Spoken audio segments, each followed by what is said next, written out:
Salut à tous, on se retrouve pour une nouvelle vidéo actualité sur la chaîne. Alors pour cette semaine, c'est du lourd, c'est du très lourd, c'est du exceptionnel dans tous les sens. Euh, on va faire quand même des formats un peu différents. Je vais d'abord faire une première rubrique où je vais vous parler de mon actu personnel. Donc on va parler de mes objectifs à venir, de ce qui s'est décidé cette semaine, etc. Puis on va enchaîner avec un grand format, avec 3 courses de légende. Si vous suivez un peu l'actualité du trail, vous êtes sûrement au courant.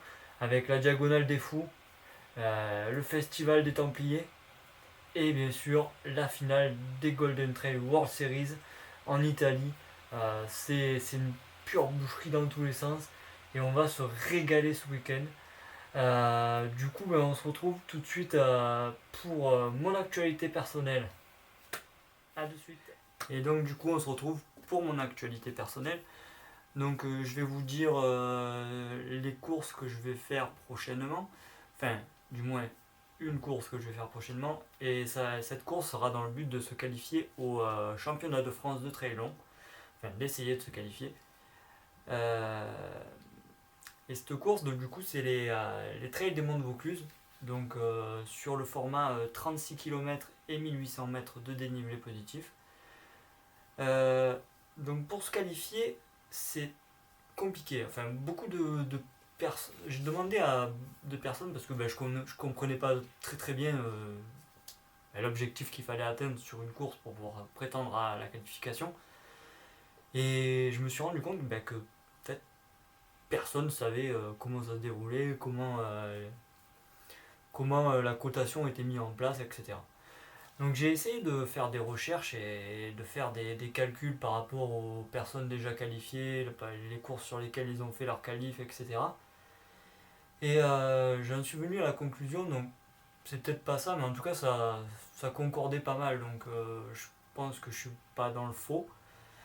Le truc c'est prendre le kilométrage, donc là 36 km, et pour tout 100 mètres de dénivelé positif fait, rajouter 1 km au kilométrage. Donc ce qui nous fait 54 km sur cette course des trail des Monts de Vaucluse. Et la catégorie senior, il faut 4,30 de V4 Rail. Et ce que j'ai estimé être une vitesse à plat, donc ça serait de faire minimum une moyenne de 4,30 minutes par kilomètre sur 54 bornes. Donc ce qui nous amènerait à 4h03 je crois.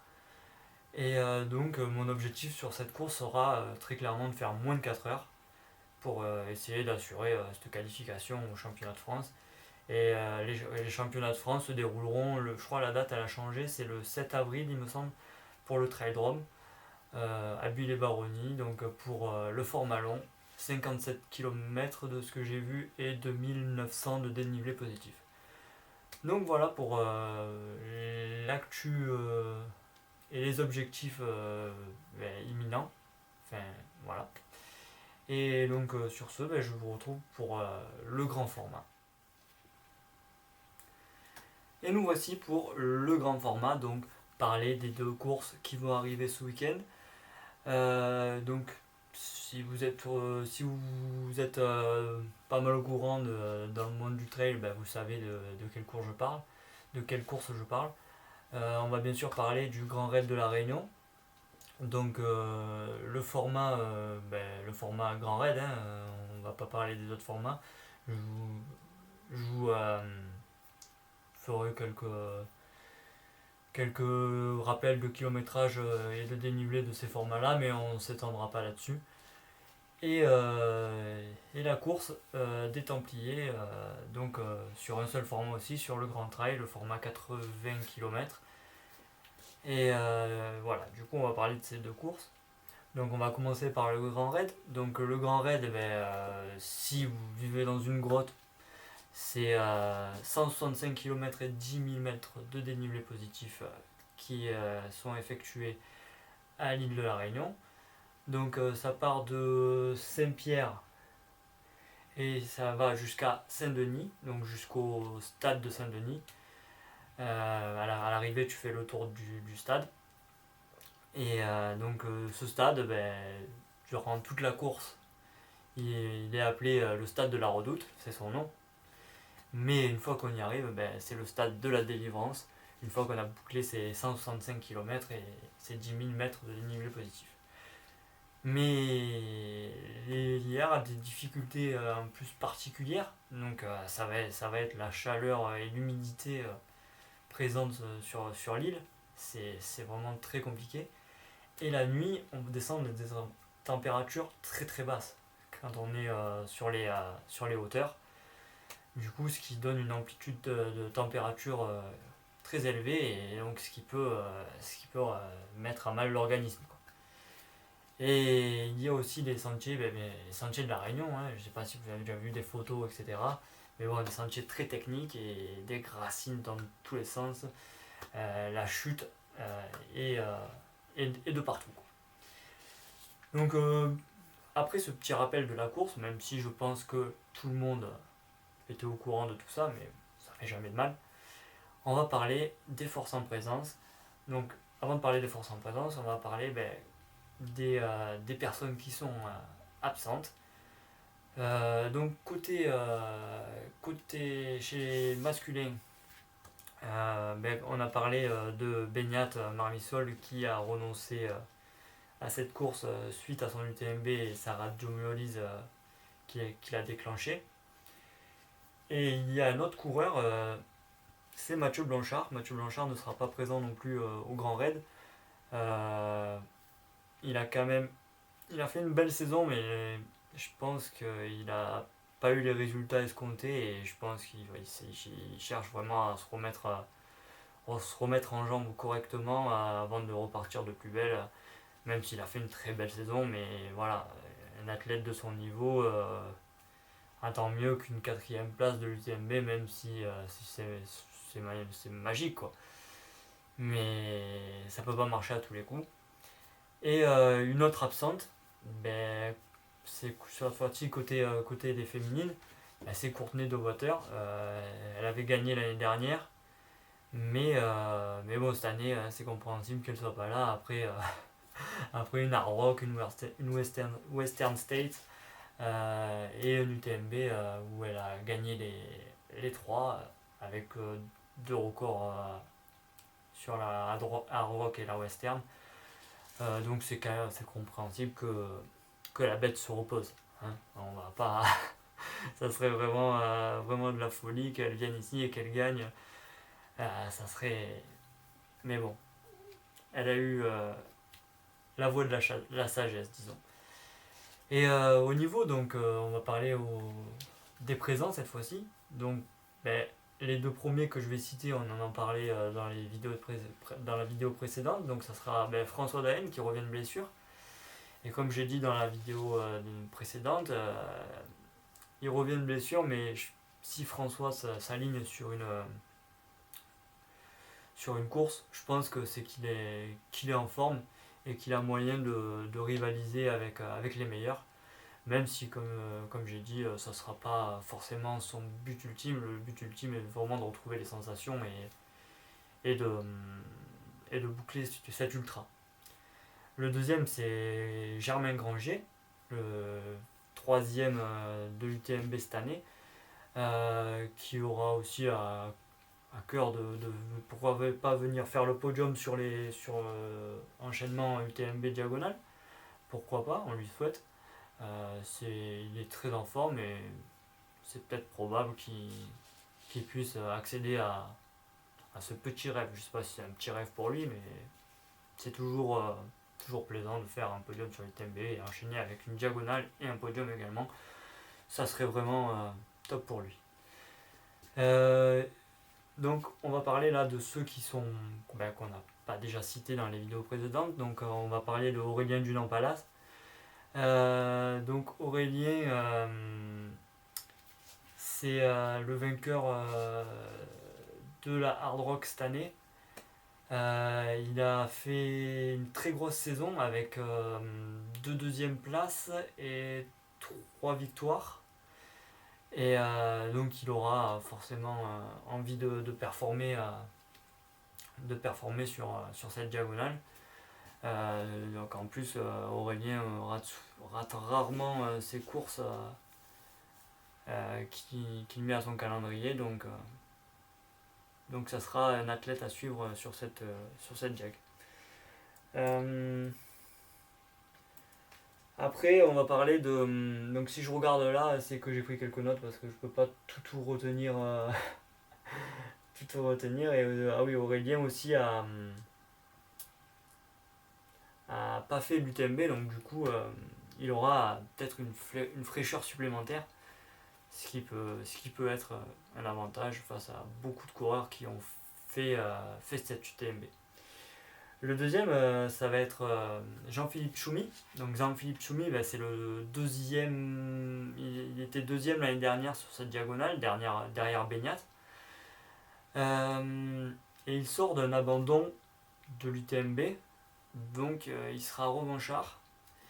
Et il aime bien cette diagonale des fous.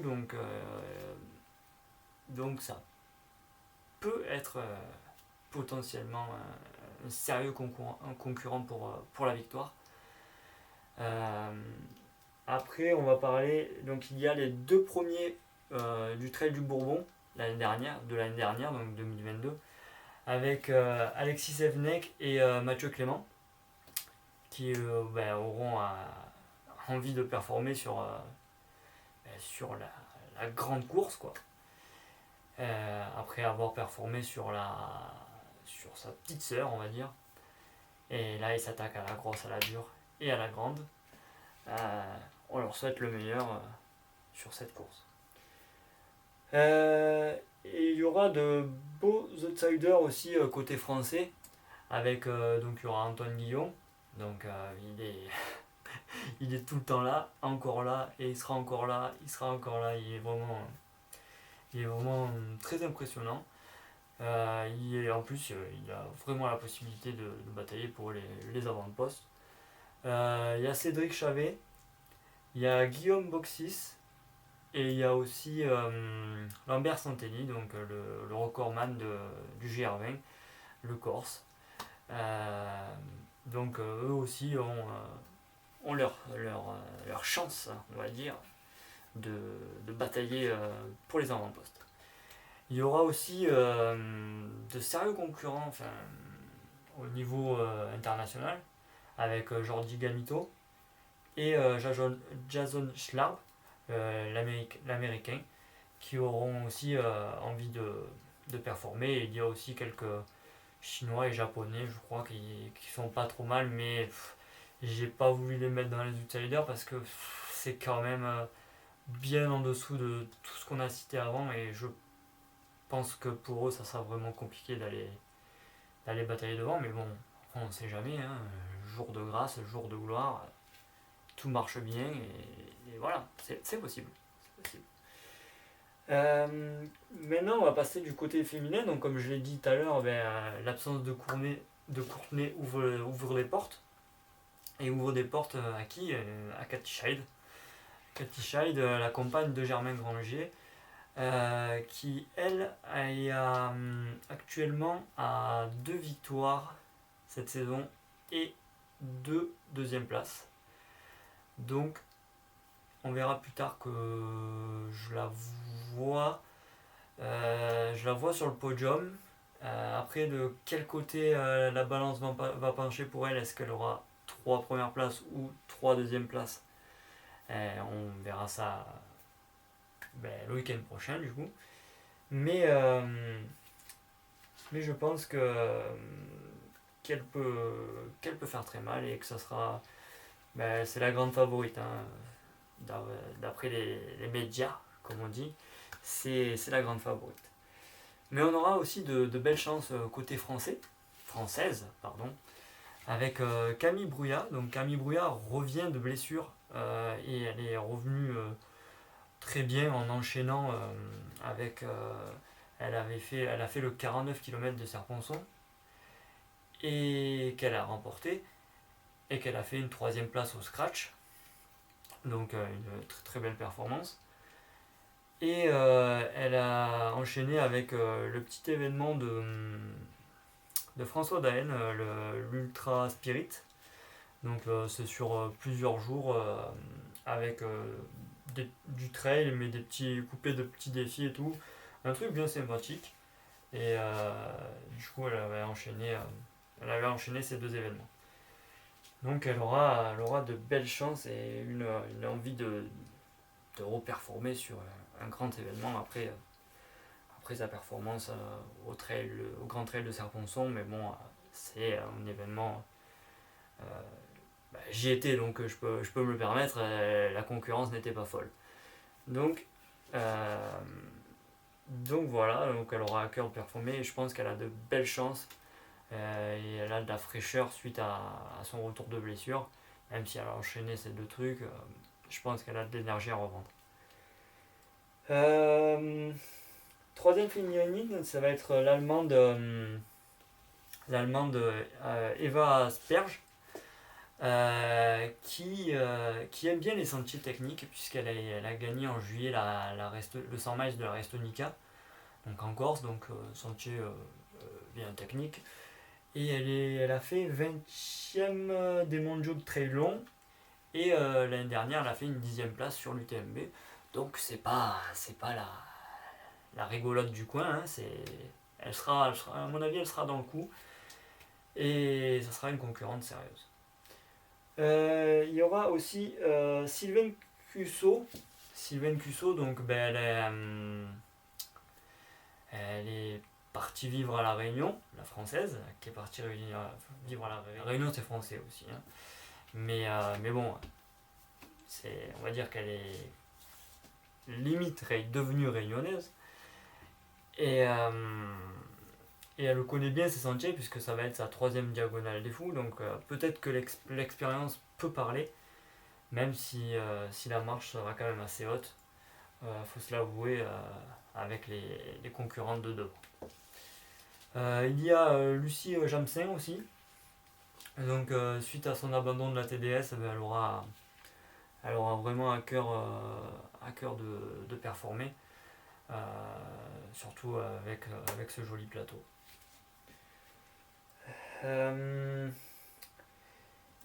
Émilie Maroto aussi, donc elle ira chercher une 2e victoire suite à sa victoire en 2021, si je dis pas de bêtises. En 2021, mais j'ai regardé et en 2021, vraiment, sans lui manquer de respect ou manquer de respect à qui que ce soit, le niveau était bien en dessous de ce qu'il y a cette année. Mais comme je l'ai dit tout à l'heure, côté masculin pour les Chinois, les Japonais, etc. On ne sait jamais, on n'est jamais à l'abri d'un jour de grâce et pourquoi pas. Et il y a Marcel Puy, donc Marcel Puy c'est la détentrice du record de victoires sur cette diagonale avec 5 victoires à son compteur, donc elle sera présente même si je pense pas qu'elle puisse gagner une nouvelle fois. Mais bon, il faut quand même notifier sa présence puisque quand même elle a gagné 5 fois cette diagonale, c'est pas rien. Et donc il faut quand même la mentionner, c'est la moindre des choses. Voilà, j'ai fait un peu le tour des forces en présence. On va parler maintenant de mes pronos. Donc côté masculin, je vois une victoire de Aurélien Dunant-Palace, qui, comme j'ai dit tout à l'heure, passe jamais à côté de ses courses, ou très rarement. Je le vois victorieux. Suivi de François Daen, donc comme j'ai dit, pareil, il revient de blessure, mais s'il s'aligne, c'est qu'à mon avis, il peut faire quelque chose. Et vu le grand coureur qu'est François, à mon avis, ça va faire une très très belle place. Et en troisième, Jean-Philippe Choumi. Donc, vu qu'il a fini 2e l'année dernière, il connaît bien les sentiers de la Réunion, parce qu'il me semble qu'il a fait plusieurs fois. Je ne veux pas dire de bêtises, mais j'avoue ça, je n'ai pas vérifié. Mais ça reste quand même un très bon coureur qu'on voit souvent aux avant-postes. Il a abandonné son UTMB, donc il aura envie de performer sur cette diagonale. Côté féminin, je vois contre toute attente, les favoris, tout le monde dit favori Katy Scheidt, mais moi je vois une victoire de Camille Brouillat. Suite à sa fraîcheur et à peut-être sa frustration qu'elle a accumulée tout au long de l'année avec sa blessure. Elle aura peut-être ce petit supplément d'âme et cette petite envie de plus qu'elle aura de plus que Katy. Katy, je la vois quand même deuxième. Je la vois pas totalement s'écrouler ou quoi. Je la vois quand même deuxième. Voilà. Et troisième, l'allemande Eva Sperge, que comme j'ai dit, qui aime bien les sentiers techniques. Et là, elle sera servie. Donc voilà, pour mes petits pronos des top 3, côté masculin et féminin. Un petit mot sur les 3 autres courses. Donc il y a le Trail du Bourbon, donc 109 km et 6300 de dénivelé. La Mascareigne, 71 km et 4000 de dénivelé. Et il y a le Zambrocal Trail, donc c'est un relais à 4 qui fait 147 km et 7900 de dénivelé. Voilà, donc on va passer sur la deuxième course du week-end. Et franchement, cette course, elle pourrait faire passer la diagonale pour une bébé course, hein, franchement. Tellement il y a un plateau de malades. Et cette course, c'est en France, comme je l'ai dit au début, c'est les Templiers, avec sous le format 81 km et 3500 de dénivelé, donc le Grand Trail. Le Grand Trail des Templiers, et il y a vraiment un plateau digne des championnats de France, voire championnats du monde, parce qu'il y a quelques étrangers également. Il y a 8 coureurs au-dessus de 900 de cotation, 24 coureurs au-dessus de 850 de cotation. Côté féminin, il y a 4 coureuses au-dessus de 750 et 13 coureuses au-dessus de 680. Donc plus ça va redonner de la tête.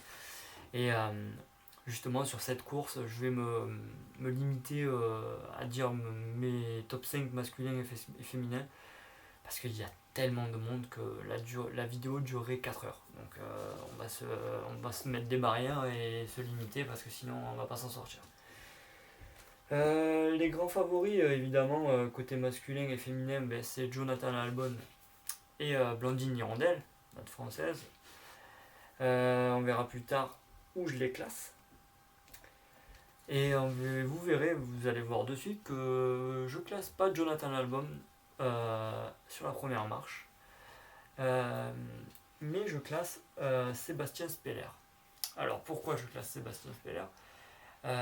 Son contrat n'a pas été reconduit chez Salomon, mais je pense qu'il aura à cœur vraiment de prouver qu'il peut perfer sur un gros niveau, et là c'est l'occasion, c'est vraiment l'occasion de le démontrer. Et il aime bien les profils roulants, hein. C'est un coureur, ça va vite, et à mon avis il aura de grosses cartes à jouer sur ce grand trail. Et il visera bien sûr aussi une 3e victoire sur cette course, parce qu'il a déjà gagné 2 fois. S'il vise une 3e, normalement il a gagné 2 fois. En 2e, je vois Jonathan Albon, donc c'est quelqu'un de très solide. C'est la plus grosse cote de cette start list. Mais je vois, comme je vous l'ai dit, Seb Speller transcender par l'envie de performer. Donc je le vois devant Jonathan Albon, même s'il y aura peut-être un gros match, à mon avis. 3e, Thomas Cardin. Donc Thomas Cardin, c'est quelqu'un de très rigoureux. Il passe très rarement, voire quasiment jamais à côté de ses courses. Il est tout le temps présent quand il s'aligne. Et à mon avis, ça va pas déroger à la règle. Hein. C'est quelqu'un de très très costaud et à mon avis, il sera sur le podium. Donc sur cette troisième, moi je le mets sur cette troisième place. Et il aura quand même pas mal de fraîcheur, parce que sa grosse course date un peu. Mais même s'il a fait la gap en cime il y a quelques semaines, 2 semaines je crois, 3 semaines. Mais il a remporté, mais il n'y avait pas un gros niveau, donc je pense pas que ça allait trop entamer. Je pense qu'il n'a pas eu à forcer son talent pour remporter cette gap en cime. Même si une course reste une course et ça laisse des traces, je pense que à des athlètes de ce niveau, ça leur fait pas grand chose. Quatrième, Andreas Reiterer. Donc il a fait DNF sur la CCC, donc il voudra performer face à ce gros plateau, forcément. Et il faut quand même pas oublier que il est le vice-champion du monde en titre, derrière Benjamin Roubiol et vice-champion du monde de triathlon. Donc c'est un concurrent très très sérieux. Même si quand même les championnats du monde étaient beaucoup moins roulants que cette course, ça reste quand même un coureur très très sérieux et à mon avis il va faire une bonne place. Et cinquième, je vois Simon Gosselin. Donc Simon Gosselin, je le vois cinquième, mais j'ai mis une petite réserve suite à sa deuxième place il y a 3 semaines sur le 100K du Nice by UTMB. Suite à son état de fraîcheur, mais ça reste quelqu'un de très costaud qui monte en puissance. Sur ce 100K, il finit juste derrière l'énorme Jim, donc qu'il n'aurait pas pu aller chercher. Parce qu'il y a quand même vraiment un gap entre Jim et Simon, mais ça reste un coureur très très solide et à mon avis il va faire une très très belle place sur ces Templiers. Du coup on va passer du côté féminin maintenant. Donc féminin, je vais pas être original pour la première place. Je vois Blandine Hirondelle, parce que c'est soit elle gagne, soit elle fait podium. Elle est tout le temps là, tout le temps présente. Une régularité de malade. On se demande comment elle fait, tellement elle s'essaie sur un format, elle fait podium, elle arrive là, elle fait podium. Enfin, c'est vraiment. Mis à part quand elle a une blessure, comme sur le championnat du monde, où elle a fait un DNF, mais quand tout va bien, disons que il n'y a pas de souci et elle répond présente. Donc je la vois première sur ce Grand Trail des Templiers. Deuxième, Lucille Germain, qui fait partie d'un team très très sérieux, le team Sidas Matrix, qui donne tout pour ses athlètes, qui les conseille, qui les bichonne, et franchement, Lucille, pareil, elle monte en puissance. Elle fait de plus en plus de belles courses et de courses complètes. Je la vois du coup sur un aboutissement, non, ça serait la victoire, mais je pense qu'elle cracherait pas sur cette deuxième place. Donc je la vois bien deuxième. Voilà, je la vois deuxième tout simplement. Troisième, Azara Garcia. Malgré sa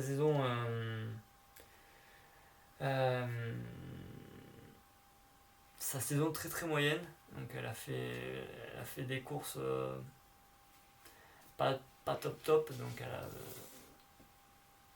donc à voir si elle arrive à rehausser son niveau sur ce Grand Trail des Templiers. Après je la vois un peu juste pour aller chercher la première place. La première place en tout cas, je la vois très très juste pour aller la chercher. Deuxième, il y a peut-être match, mais je vois Lucille, au-dessus. Je vois Lucille au-dessus. Voilà. Quatrième, Mathilde Sagne. Donc elle, c'est pareil, elle a pas fait des grosses places cette saison. Mais elle n'a pas fait des grosses places cette saison, mais ça s'explique parce qu'elle a fait des courses à gros niveau, comme la Skyrun, elle a fait l'OCC, elle a fait Sierzinal, donc des courses de Golden Trail Series, la finale des UTMB. Donc il faut vraiment être dans le top mondial pour performer à ce niveau-là. Euh, mais je la vois bien performer sur cette course. Le niveau est très haut, certes, mais reste très correct. Et ouais, je la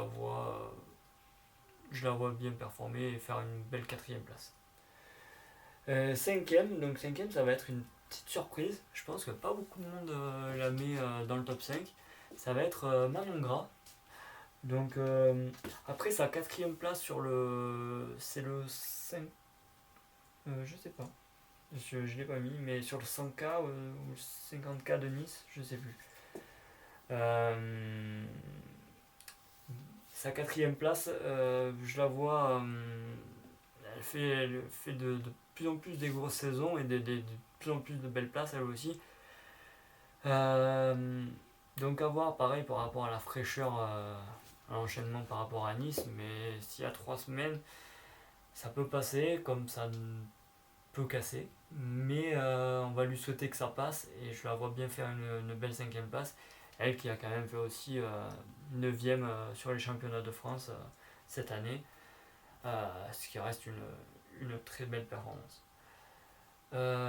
Donc voilà pour ce grand format. Désolé si j'ai beaucoup regardé le PC, il va falloir que je trouve une autre organisation parce que détourner les yeux de la caméra, je comprends que ça peut être pas très très top. Donc il va falloir que j'essaye de trouver une autre solution pour ça parce que comme vous l'avez compris, je prépare tout de semaine en semaine et je peux pas tout assimiler, surtout que j'ai pas que ça à faire, j'ai les entraînements et j'ai mon travail à temps plein donc voilà, on essaye de faire au mieux, on essaye d'enregistrer un maximum d'informations, mais je m'excuse par avance d'avoir assez souvent détourné le regard. Voilà, sur ce, je vous dis de suite pour la prochaine petite rubrique. Et pour cette dernière actualité, bien sûr, on va parler de la finale des Golden Trail World Series avec un plateau tout simplement exceptionnel. On n'a jamais vu ça sur une course, du moins sur une finale des Golden Trail World Series. On parle d'une moyenne ITRA sur le top 10 hommes de 920 points, une moyenne, et une moyenne top 10 chez les femmes de 780 points. C'est tout simplement énorme. Je savais même pas que c'était possible de réunir autant d'athlètes de ce niveau-là sur une seule et même course. Mais la preuve que si, ça y est. Ça y est, ça va être ce week-end et ça va être chaud bouillant. On va faire un rapide top 3 hommes et top 3 femmes. Donc pour moi, mon top 3 hommes, donc pour la première place, je pense pas que je vois de surprise. Je vois une victoire de Rémi Bonnet. C'est quelqu'un qui a gagné les 2 dernières manches. Il les a pliés tout simplement et il a raté qu'une seule course cette saison. Bon, la seule qu'il aurait aimé gagner bien sûr, Sierzinal. Chez lui en Suisse, malheureusement c'est pas passé, je pense dû à la pression médiatique, on en a parlé dans une vidéo précédente. En deuxième position, je vois bien les Patrick Kipengeno. Le Kenyan qui est très très fort sur ce genre de format, c'est quand même un format pas mal adapté pour lui, et on a vu que quand même il était très très costaud, il était derrière, bon quand même quelques minutes derrière Rémi, mais bon Rémi a fait vraiment des courses stratosphériques. Donc je vois bien Patrick Pageno prendre la deuxième place. Et pour la troisième place, je vois bien Manuel Merias, l'Espagnol du team Scarpa, qui fait de très très bonnes courses quand il le faut, quand c'est un très très relevé, il est là, il est présent. Donc on l'avait vu notamment sur Sierzinal l'année dernière. Pas celui qui vient de passer, mais celui de 2022, où il avait fait une très très grosse course. Et il y avait un très très gros plateau, donc moi je le vois sur cette troisième place, aller prendre une jolie troisième place sur cette finale.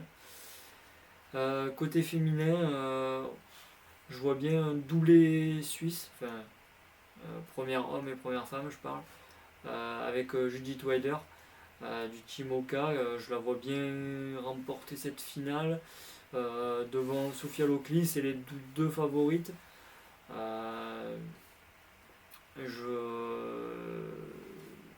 Je vois bien dans cet ordre-là. Et en troisième position, Miao Yao, la chinoise, qui a fait de très belles courses récemment. Et je la vois créer une mini surprise en allant prendre cette troisième place. On aura notre française aussi, Elise Poncé, qui je pense sera peut-être un peu juste pour jouer les avant-postes.